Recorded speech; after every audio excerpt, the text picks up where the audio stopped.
Wow বন্ধুরা, পাকিস্তান দারুণ একটা জয় উপলব্ধি করেছে শ্রীলঙ্কার সাথে। চতুর্থ রাউন্ডের পরে দেখা গেছে আমরা সবাই ভেবেছিলাম যে পাকিস্তান আজকে হয়তো বা হারবে। তার কারণ পাকিস্তান যদি আজকে হারতো, বাংলাদেশের ফাইনালে যাওয়ার জন্য অনেকটাই সহজ হয়ে যেত। এবং পাকিস্তান যে কন্ডিশনে রয়েছে বর্তমানে, শুধু হেরেই যাচ্ছে সবার সাথে বলতে গেলে। তো পাকিস্তানের সর্বপ্রথম শ্রীলঙ্কা ব্যাট করেছিল এবং ব্যাটিং করে 20 ওভারে 8 উইকেটে 133 রান তুলেছিল। এবং পাকিস্তান করেছে 5 উইকেটে 138 রান 18 ওভারে, মানে 12 বল হাতে রেখেই তারা জয় তুলে নিয়েছে।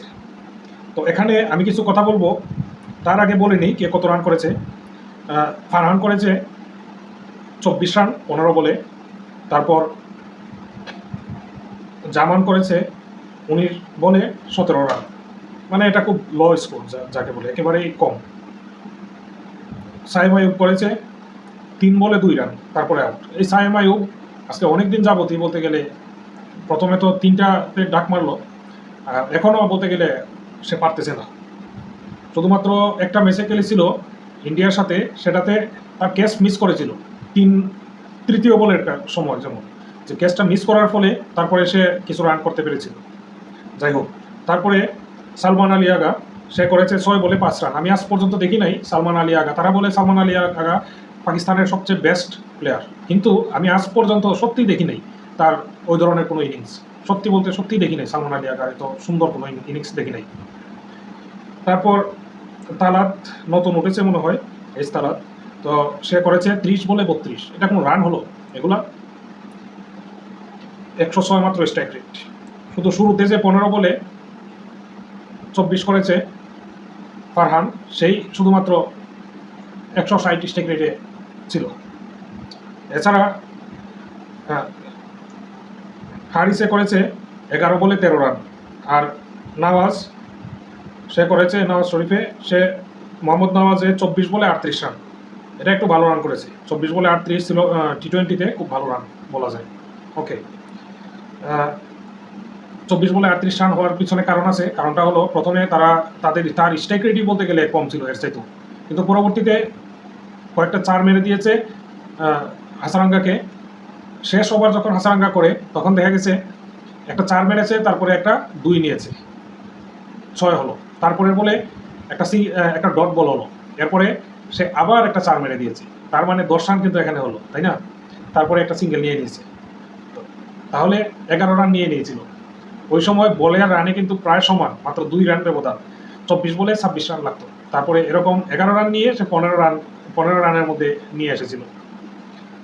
তার মানে 18 বলে 15 রান লাগতো ওই সময়। যে তারপর দেখুন শ্রীলঙ্কার কে কত করলো। নিশাঙ্কা করেছে 7 বলে 8 রান, এটা একেবারে মানে খারাপ খেলেছে শ্রীলঙ্কা বলা যায়। কুশাল মেন্ডিস করেছে 1 বলে 0, ডাক মেরেছে। 12 বলে 15 করেছে কুশাল পেরেরা। আবার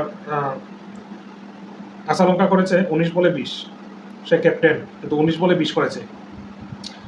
হ্যাঁ, এটা আরেকটা জিনিস বলে দিই, আচ্ছা এটার পরে বলতেছি, বিষয়টা খুব গুরুত্বপূর্ণ একটা বিষয়, আর কেন হলো। সানাকা করেছে 1 বলে 0, মানে ডাক মেরেছে। হাসারাঙ্গা 13 বলে 15, একেবারে খারাপ। 21 বলে 17 করেছে করুণারত্নে। 2 বলে 1 করেছে সামিরা, আর এম তিকন করেছে ডাক। তো এটার পিছনে কারণ আছে, কারণটা আমি বলতেছি। কারণটা হলো, আবুধাবিতে আছে কিন্তু খেলা ছিল।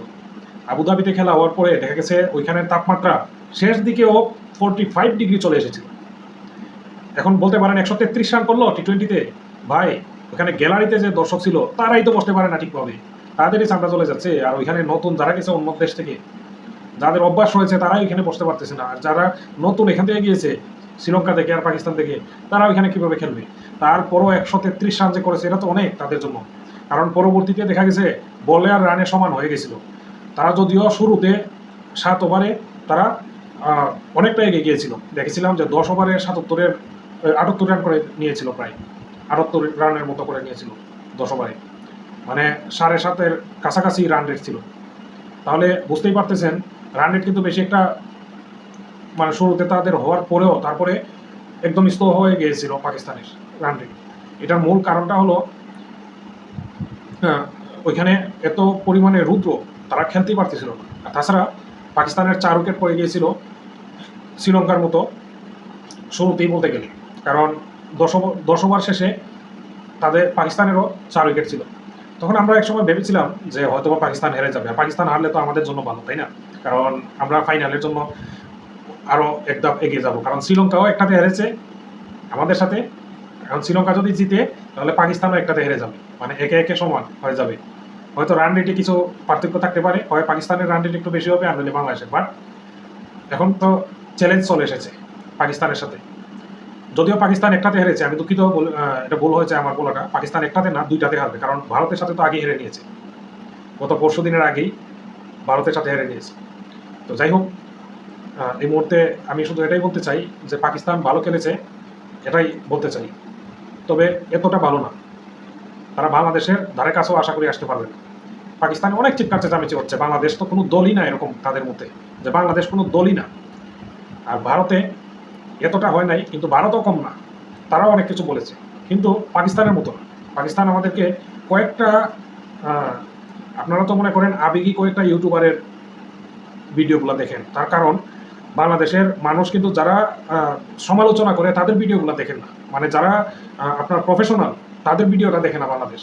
কিন্তু বাংলাদেশের মানুষের যাদের ভিডিও দেখে তাদের ভালো ভিডিওটা আপনার সামনে আসে। কিন্তু আমি তো মনে করেন ওইগুলাকে আমার ভিডিওর মধ্যে প্রফেশনালিজম যাদের, তাদের সাথে আমার অ্যাড করা আছে। তো ওইগুলোর মধ্যে যখন আমি দেখি তখন দেখা যাচ্ছে যে বাংলাদেশকে নিয়ে তারা বিভিন্ন ধরনের কটূক্তি করতেছে। শুরুতে বলেছিল বাংলাদেশ একটাই ওমানের সাথে জিতবে, আর কারোর সাথে জিততে পারবে না, তারা গ্যারান্টি দিয়ে বলেছিল একটা। পরে যখন বাংলাদেশ কোয়ালিফাই করে গেল তখন তো তাদের মনে জ্বালা ধরে গেছে। তো যাই হোক, আমরা এই ধরনের কাজ করবো না, আমরা এরকম কথাবার্তা বলবো না যেন আরেকজন কষ্ট পাই। পাকিস্তান ভালো টিম বলবো, এবং তারাও আশা করি ভালো কিছু করে দেখাবে। ভালো থাকুন, সুস্থ থাকুন। আমার চ্যানেলটিকে সাবস্ক্রাইব করবেন, যারা টিকটকে দেখবেন তারা ফলো দিন। আসসালামু আলাইকুম।